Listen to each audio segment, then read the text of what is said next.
Shalom, salam sejahtera para pemirsa AWR Borneo dimanapun berada. Selamat Sabat. Tidak terasa pada hari Sabat ini kita sudah masuk kepada pelajaran yang kelima di triwulan yang keempat. Bapak Ibu pemirsa, apabila kita mempelajari pelajaran sekolah Sabat kita dengan judul Tuhan berperang untuk Anda. Ini merupakan kisah atau cerita bagian dari perjalanan iman Yosua bersama dengan bangsa Israel saat-saat ketika mereka memasuki tanah Kanaan. Untuk penjelasan lebih dalam daripada kisah ini, sudah bersama dengan kita hamba Tuhan, Pendeta Sagala. Selamat Sabat, Pendeta. Selamat sahabat Sermika dan selamat sahabat untuk pemirsa AWR Borneo dimanapun semua berada. Bapak Ibu pemirsa, pelajaran Alkitab melalui diskusi sekolah Sabat akan dijelaskan oleh hamba Tuhan Pendeta Sagala. Dan tidak menunggu lama lagi, saya mengundang kita untuk berdoa untuk memulai diskusi kita. Kita berdoa. Bapa kami di sorga, pada saat ini ya Tuhan, kami siap untuk belajar firman-Mu. Berkati kami ya Tuhan, berikan hikmat kebijaksanaan agar kami dapat mengerti firman-Mu dan ini dapat kami terapkan di dalam kehidupan kami sementara kami menantikan kedatangan Tuhan yang kedua kali. Di dalam nama Yesus kami berdoa. Amin. Bapak Ibu pemirsa, pelajaran yang kelima ini mengingatkan kita kembali bagaimana peran Tuhan di dalam kehidupan kita. Saya mengajak kita untuk mengingat sekilas, pernahkah kita dibantu oleh orang lain? Rasanya ketika kita dibantu oleh orang lain, oleh karena hal yang kita tidak mampu lakukan, rasanya lega sekali, begitu ya. Bukan berarti karena itu masalah besar atau kecil, tetapi ketika orang lain membantu kita, wah rasanya sangat luar biasa. Tetapi sepanjang kisah perjalanan bangsa Israel, tidak putus-putusnya kita melihat bagaimana Tuhan selalu berperan untuk membantu bangsa Israel. Dan bahkan bisa kita katakan tidak pernah terputus bagaimana tangan Tuhan menyertai mereka. Judulnya adalah Tuhan berperang untuk Anda. Jadi di dalam kitab Yosua memang ya selalu kita berbicara tentang peperangan bangsa Israel melawan A, B, C, D. Termasuk pada akhirnya adalah bangsa-bangsa yang mendiami tanah Kanaan. Tapi kalau kita baca sekilas, kejam sekali ya Tuhan itu.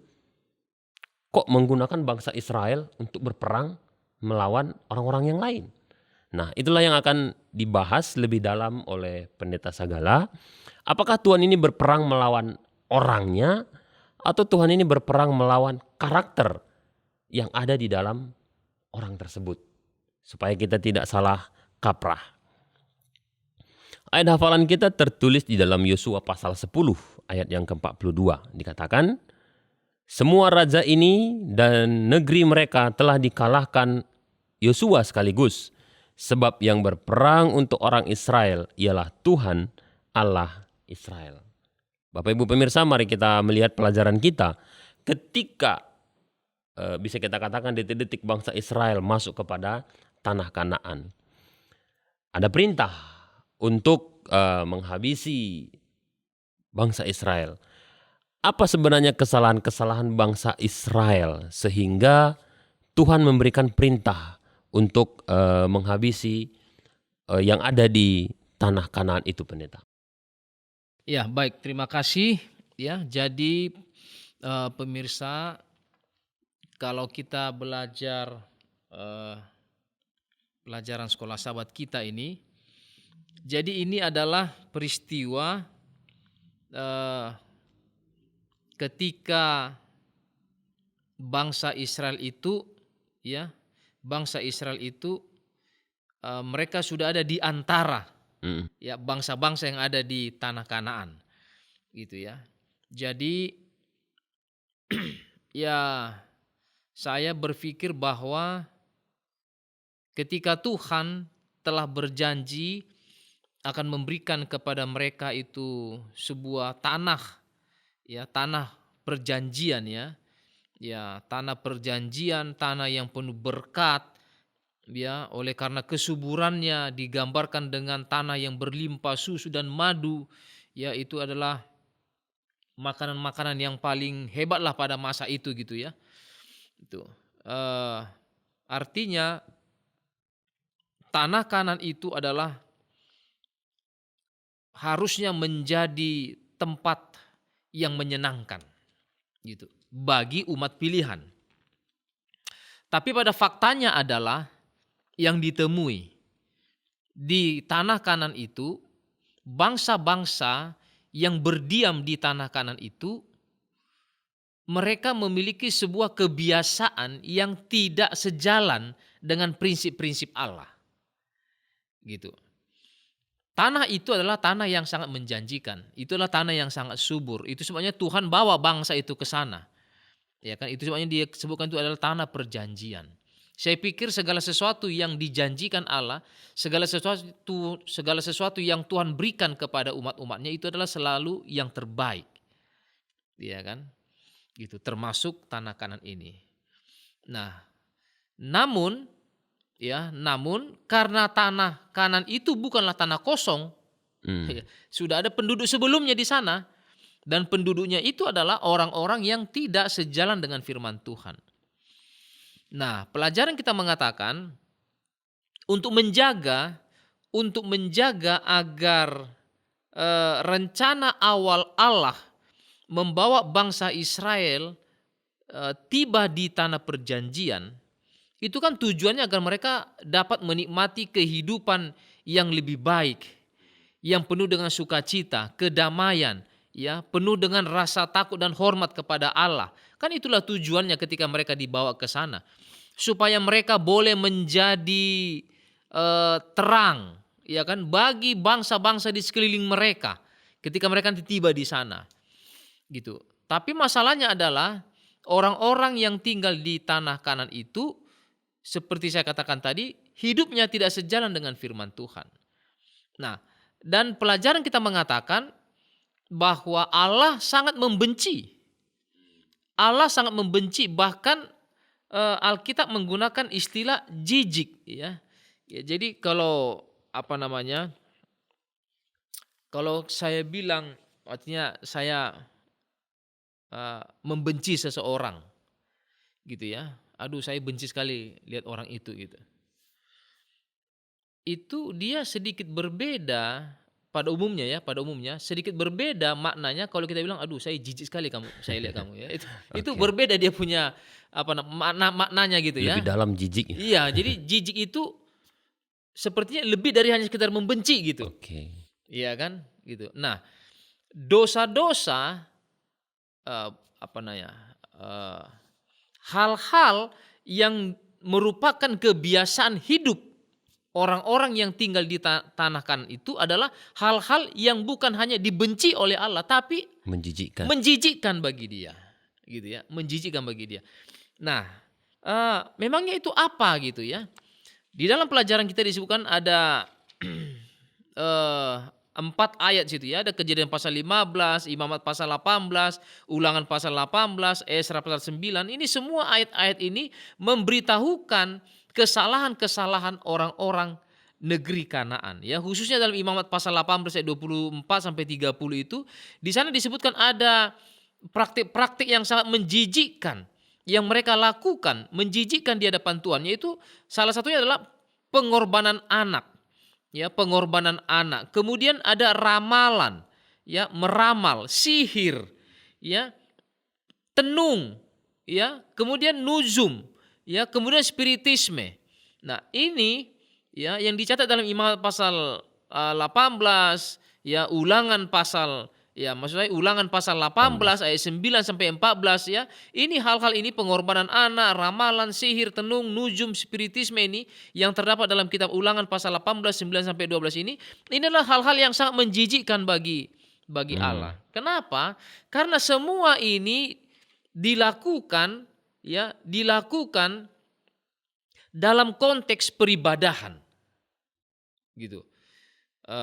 Kalau di zaman kita sekarang ini, kalau ada orang contohnya itu pergi ke tukang ramal, itu nggak ada dibilang istilahnya mau beribadah.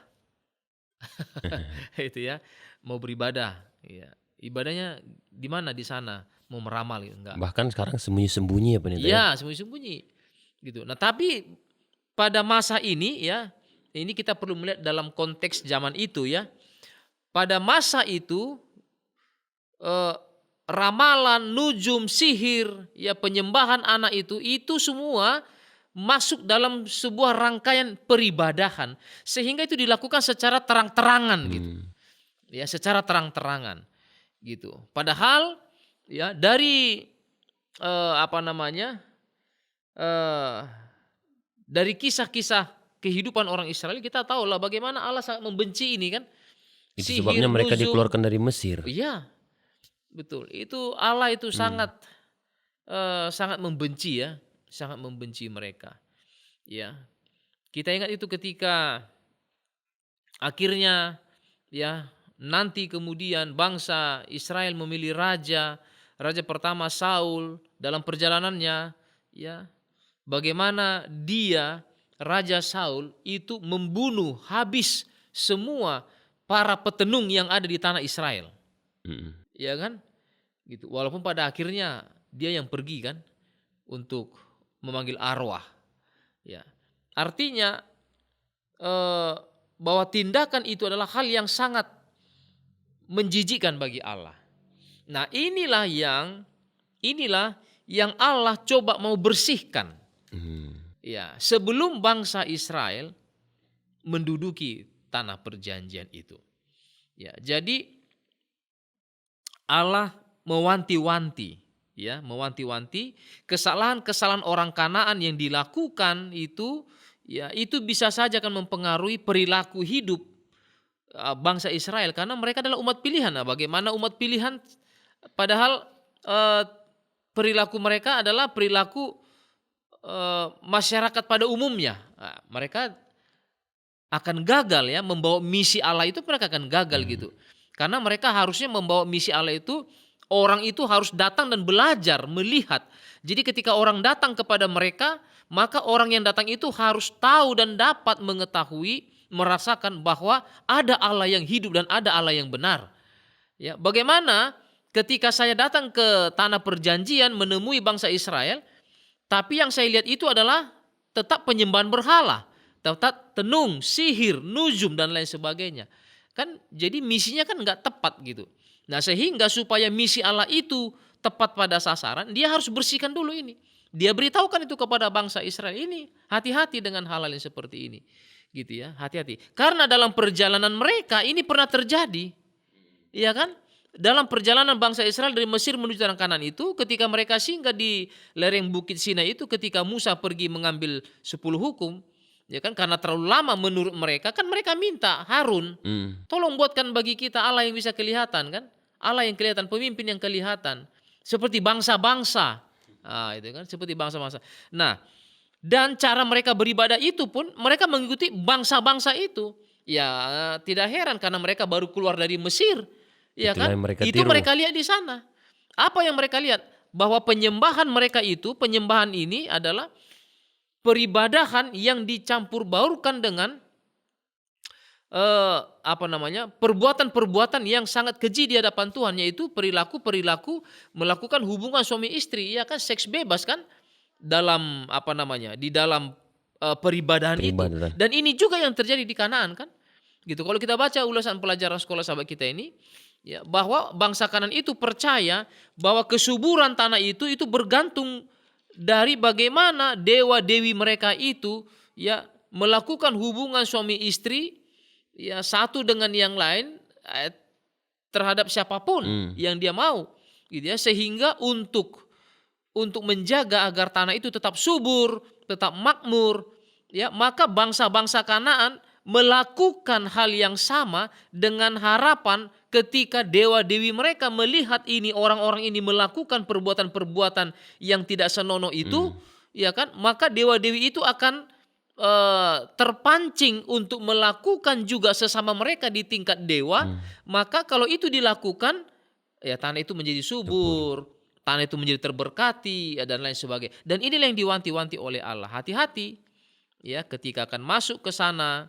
Pahamilah bahwa ada hal-hal yang harus dihindarkan. Jangan sampai kamu masuk atau terlibat ya di dalam kesalahan-kesalahan orang kanan itu gitu. Baik, terima kasih Pendeta. Jadi maksud Tuhan di situ adalah mengeluarkan bangsa Israel dari Mesir oleh karena penyembahan berhala, sudah dididik selama 40 tahun kurang lebih di perjalanan, Iya. jangan sampai begitu tiba terulang lagi masa lalu, begitu ya Pendeta ya. Oke. Nah, pelajaran kita hari Senin dikatakan bahwa Hakim Agung.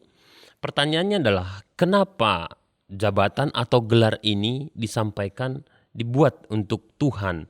Di mana letak bahwa dia sebagai hakim? Apakah ada masalah yang serius di sini?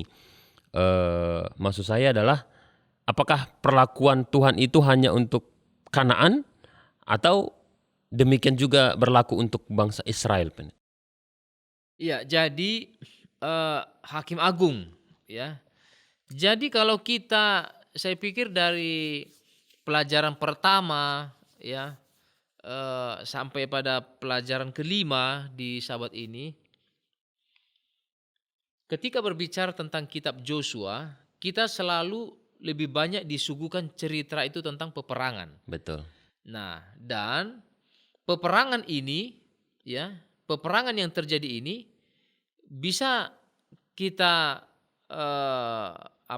kita simpulkan aktor di balik semua peperangan itu adalah Allah. Kan begitu, itulah kisahnya gitu ya. Karena kenapa? Meskipun bangsa Israel yang berperang kata itu kan atas perintah Allah. Betul. Joshua, perang ke sana, serang. Begitu ya. Ini juga hajar ini, hajar kan gitu. Nah, jadi ketika cerita peperangan demi peperangan yang disuguhkan di dalam kitab Joshua ini dibaca oleh banyak orang, dilihat oleh banyak orang, maka kebanyakan kita melihatnya bahwa Allah itu ngeri juga ya. Kejam juga dia. Ya kan, padahal dibilang dia itu kasih, sabar dan lain sebagainya, tapi ternyata ngeri juga. Ya dia itu. Bahkan bukan main-main ya. Bisa sampai satu kerajaan itu dia Habis. bilang jangan ada yang tertinggal ya kan. Jangan ada yang tertinggal gitu ya. Sekejam-kejamnya orang gitu. Ya, sekejam-kejamnya gitu. Masa tidak ada belas kasihan gitu ya kepada kaum-kaum tertentu, apakah anak-anak atau ya wanita gitu ya. Tapi di saat-saat tertentu Allah mengatakan binasakan semua. Nah, banyak orang melihatnya hanya dari sudut pandang peperangan itu saja. Tidak melihat apa dibalik ya, apa dibalik dari peperangan, maksudnya rencana peperangan itu, tindakan peperangan itu. Dasarnya itu apa gitu. Ya. Banyak orang tidak melihat sampai ke sana. Nah, pelajaran kita memberitahukan kepada kita bahwa sesungguhnya pun ya ketika Allah yang dikenal, dilihat sepintas itu adalah Allah yang kejam, ya, Allah yang suka berperang, Allah yang seolah-olah ingin menunjukkan kehebatannya, kebesarannya. Tapi dari semua peristiwa-peristiwa peperangan itu, pelajaran sekolah sahabat kita mengatakan bahwa dari semua peristiwa itu, ya, kita menemukan bahwa Allah itu adalah Allah yang adil di dalam semua tindakannya.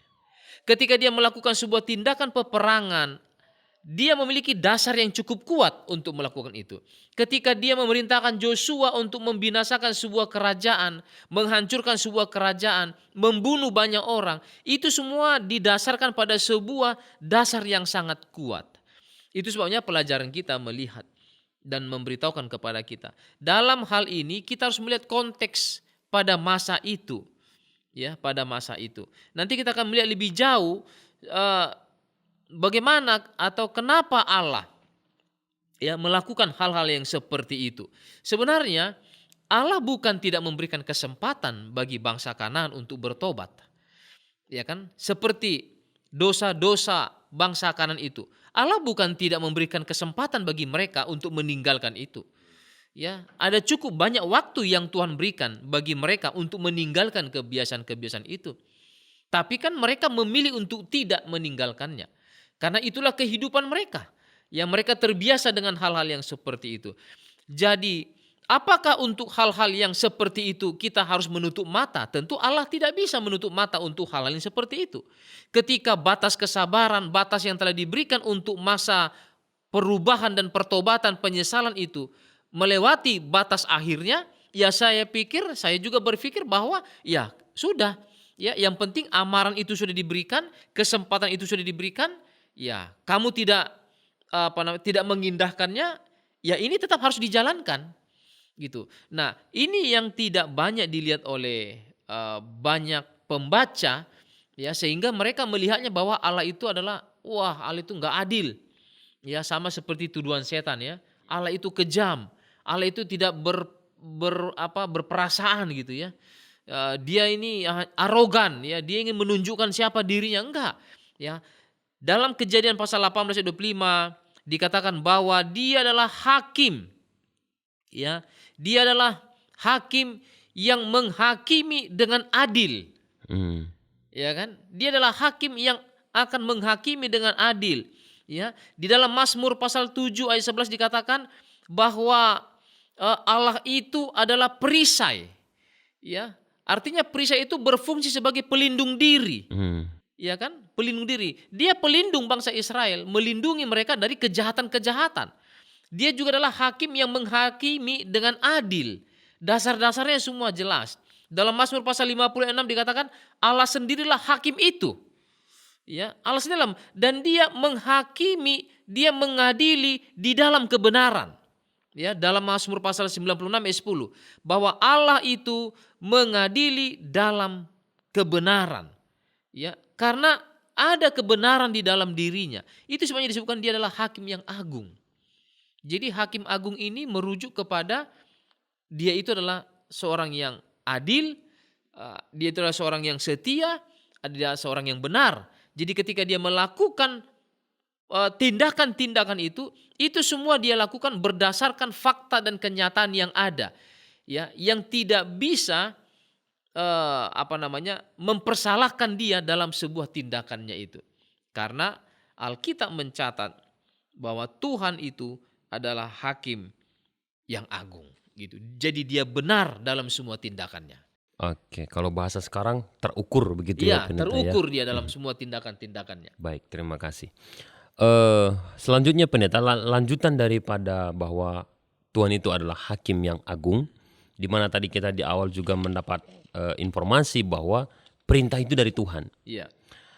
Pelajaran kita hari Selasa, perintah itu perlu dijelaskan lebih rinci. Itu perintah perampasan atau pemusnahan.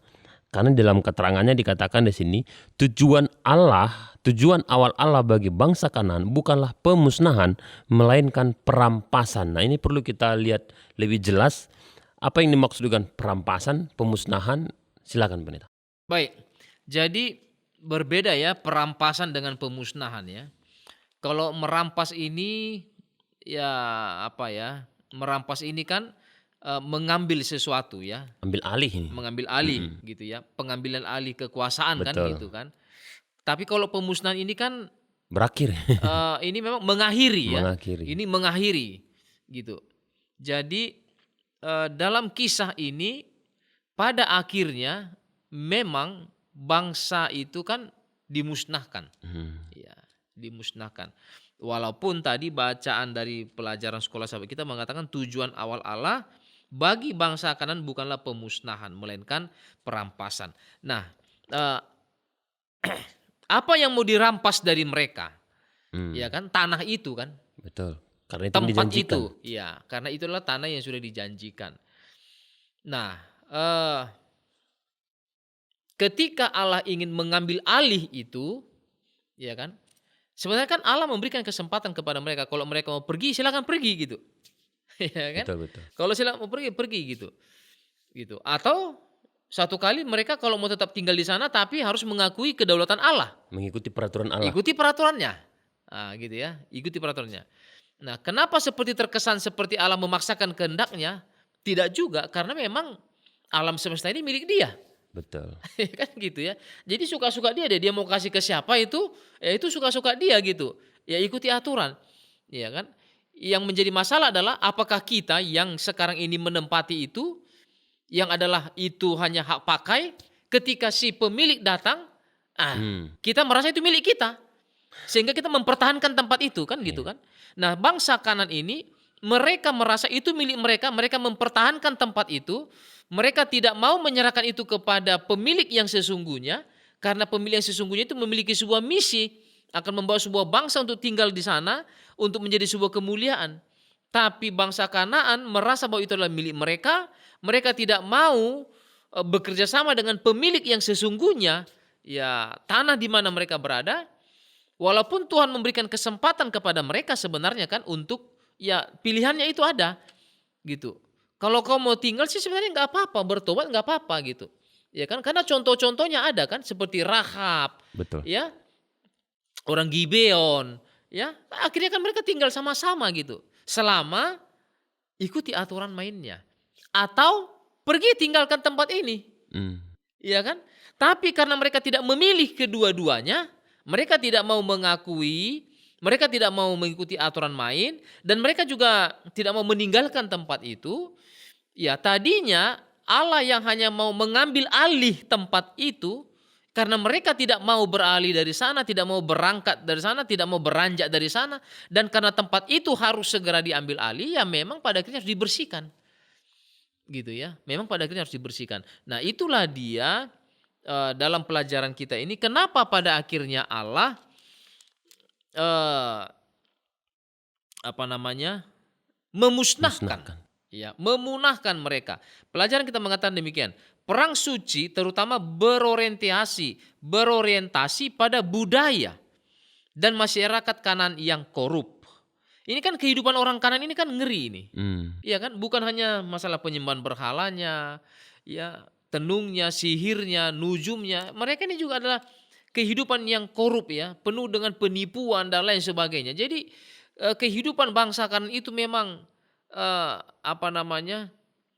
sangat sangat berbahaya, ya, sangat berbahaya bila mana ada di antara bangsa Israel. Itu sangat berbahaya sekali pengaruhnya itu. Nah, maka untuk menghindari kontaminasi, ya, agar bangsa Israel tidak terkontaminasi, maka Israel harus menghancurkan semua elemen yang menyebarkan kerusakan. Kan itu dia kan. Karena mereka tidak mau pergi membawa semua mereka itu, ya, mereka tetap memilih di sana padahal tempat itu sudah harus Kosongkan. diambil alih, ya akhirnya memang harus dihancurkan gitu ya.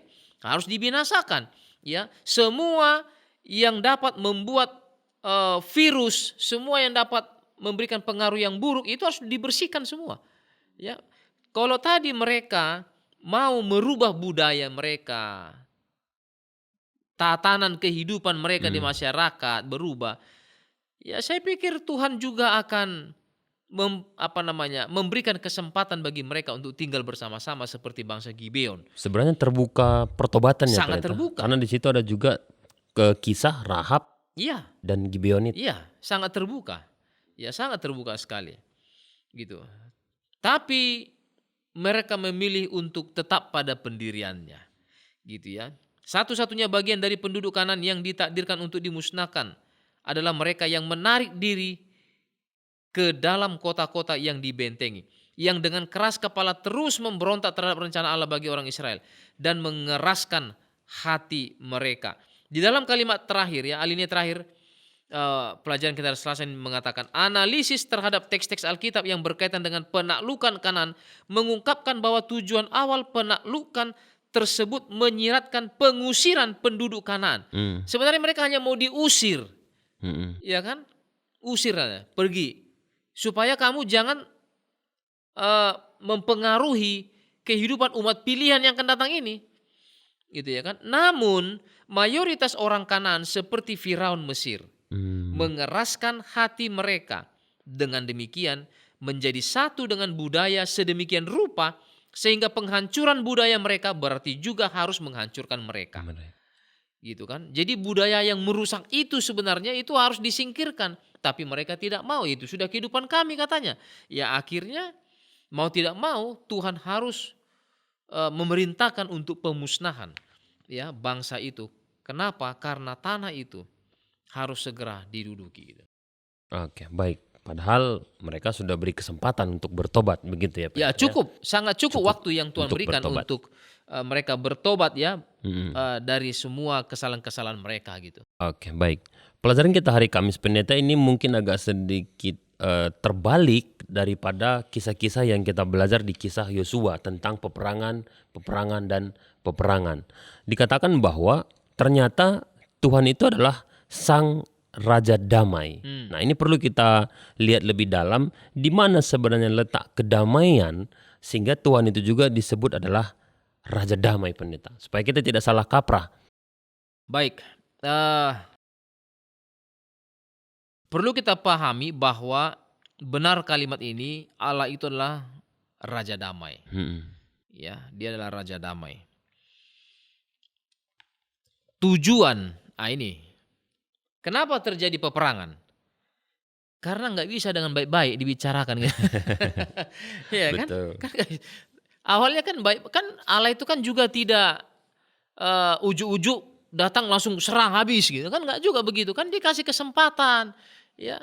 Lihat seperti Rahab ya, seorang wanita yang ya bukan wanita yang baik-baik gitu ya, tapi kasih karunia itu berlaku bagi dia gitu ya kan. Kemudian orang Gibeon ya berbohong ya untuk mendapatkan belas kasihan, tapi ya is okay lah, artinya Tuhan mengatakan ya karena akhirnya saya hanya menginginkan kedamaian bagi kamu semua. Ya. Kalau bangsa Israel masuk di tanah Kanaan dan orang-orang Kanaan tinggal bersama dengan mereka, tidak akan ada kedamaian. Tidak ada kedamaian. Bagaimana mereka mau bisa hidup damai? Mereka nanti akan menyembah, mereka nanti akan melakukan penyembahan di kuil. Ya kan? Penyembahan dengan menyerahkan anak-anak mereka menjadi korban bakaran. Di dalam penyembahan korban bakaran itu mereka juga akan melakukan praktek-praktek prostitusi. Ya, seks bebas satu dengan, bagaimana bisa mendapatkan ketenangan dan kedamaian di situ? Enggak bisa. Ya, itu sebabnya Allah mengusir bangsa Kanaan itu. Ya kan? Dengan baik-baik kan, disuruh pergi. Diusir. Tapi mereka tidak mau. Gitu. Karena mereka tidak mau, maka ya harus dengan cara ya ya plan B lah istilahnya. Ya kan? Plan B-nya itu bagaimana? Ya harus diperangi itu orang-orang itu. Nah, ketika mereka diperangi orang-orang itu, ketika semua budaya-budaya yang menjijikkan itu keluar dari tanah Kanaan, barulah tempat itu bisa menjadi tempat yang penuh dengan damai dan sukacita. Ya. Jadi ketika Allah dengan maksud-maksud yang sangat patut melakukan sebuah tindakan peperangan, ya kekerasan seperti yang kita lihat, ya, tapi tujuannya itu adalah untuk kedamaian. Kenapa? Karena pelajaran kita mengatakan bahwa sesungguhnya Allah itu adalah Raja Damai. Dia menginginkan perdamaian. Ya, dia selalu merindukan agar umat-umatnya itu merasakan kedamaian dimanapun mereka berada. Gitu. Hanya memang di dalam memperoleh kedamaian itu, ya beberapa kali terlihat seperti sebuah peristiwa yang sangat bagi kita bertolak belakang dengan kata damai itu sendiri. Tapi sesungguhnya kalau kita mau belajar semua, ya semua peperangan-peperangan yang terjadi di kitab Yosua ini itu bukan sebuah tindakan yang semena-mena. Ya, karena sesungguhnya Allah telah terlebih dahulu memberikan jalan keluar yang terbaik. Ya kan? Ya karena memang mereka tidak mau, ya mau tidak mau ya itulah yang mereka minta sehingga terjadilah seperti itu. Karena sesungguhnya ya dia adalah Raja Damai. Dia menginginkan ya tujuan akhir dari setiap konflik yang kita lihat itu adalah sesungguhnya adalah rasa damai. Di mana mereka bangsa itu bisa tinggal dengan damai ya untuk beribadah kepada Tuhannya, menyembah kepada Allahnya. Dan itu juga lah yang mungkin juga akan terjadi kepada kita pada saat ini. Gitu ya. Jadi selama kita memilih mengikuti jalan-jalan Tuhan akan ada damai itu. Tapi ketika kita memilih untuk tidak sejalan dengan Dia, ya memang kita akan mengalami banyak hal-hal yang membuat hati kita gelisah, membuat kita gundah gulana, membuat kita merasa seperti tertekan dan lain sebagainya. Tapi ketika kita memilih untuk mengikuti jalan-jalannya, ketika kita memilih untuk menuruti perintah-perintahnya, maka tujuan Allah untuk memberikan damai itu kepada kita, itu akan terjadi kepada kita. Jadi kembali semua kepada pilihan kita. Ya, jadi ketika Allah berperang untuk kita, sesungguhnya Dia sementara membantu kita untuk mendapatkan kedamaian itu sendiri. Baik, terima kasih Pendeta. Bapak Ibu pemirsa, sebelum kita mendengarkan kesimpulan yang akan disampaikan oleh Pendeta, kita sudah melihat bahwa akhir daripada apa yang direncanakan oleh Tuhan itu adalah untuk kedamaian. Dan segala sesuatu yang dilakukan oleh Tuhan itu punya dasar yang kuat dan tujuannya adalah untuk kedamaian. Kita mendengarkan kesimpulan yang akan disampaikan oleh Pendeta. Baik, yang merupakan kesimpulan dari pelajaran sekolah sahabat kita ini, yang saya lihat adalah bahwa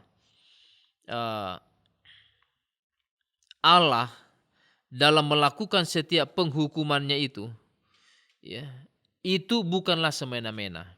Itu semua tergantung kepada pilihan kita. Ya, tergantung kepada pilihan kita. Sebagaimana saya katakan tadi, jika kita memilih untuk menuruti perintahnya, jika kita memilih untuk sejalan dengan ide-ide Tuhan, maka kita akan merasakan kedamaian itu sendiri. Ya, Dia yang akan berperang untuk kita. Tapi bila mana kita memilih untuk berdiri di pihak yang berseberangan dengan Allah itu sendiri, maka ya Allah juga akan berperang memerangi kita tentunya. Ya kan? Maka pilihlah untuk berada pada pihak Allah, pilihlah untuk hidup seturut dengan kehendak-Nya, ya, mengikuti kemauan-kemauan Allah, perintah-perintah Allah, maka kita akan mendapatkan kedamaian dan ketenangan sebagaimana rencana, ya, yang Tuhan Allah rencanakan untuk masing-masing kita. Demikian. Baik, terima kasih Pendeta. Bapak Ibu pemirsa, demikianlah sesi pendalaman Alkitab melalui pelajaran sekolah Sabat pada hari Sabat ini. Biarlah kiranya setiap firman yang kita dengarkan itu dapat menjadi kekuatan bagi kita. Kita akan menutup sesi diskusi ini yang akan dipimpin oleh Pendeta. Mari kita berdoa. Tuhan Bapa kami di sorga, terpujilah nama-Mu untuk segala kasih setia Tuhan bagi kami. Terima kasih waktu yang indah kami boleh belajar, berdiskusi, membahas pelajaran sekolah sahabat kami. Tuhan, kami memiliki keterbatasan, bantu kami untuk mengerti dan memahaminya Bapa, agar kiranya kami boleh hidup seturut dengan kehendak Tuhan, agar kami boleh memiliki damai yang Tuhan rencanakan untuk ada dalam kehidupan masing-masing kami. Bapa kami di sorga, berkati seluruh pemirsa AWR Borneo dimanapun berada yang mengikuti ibadah ini. Kasih kemurahan Tuhan senantiasa menjadi bagian mereka. Dan diberkatilah acara kami selanjutnya Bapa, dalam nama Yesus kami berdoa. Amin. Amin. Bapak Ibu pemirsa, demikianlah diskusi sekolah Sabat kita, dan tetaplah bersama dengan AWR Borneo untuk melanjutkan ke ibadah khotbah. Dan akhir kata kami menyampaikan selamat Sabat, Tuhan memberkati.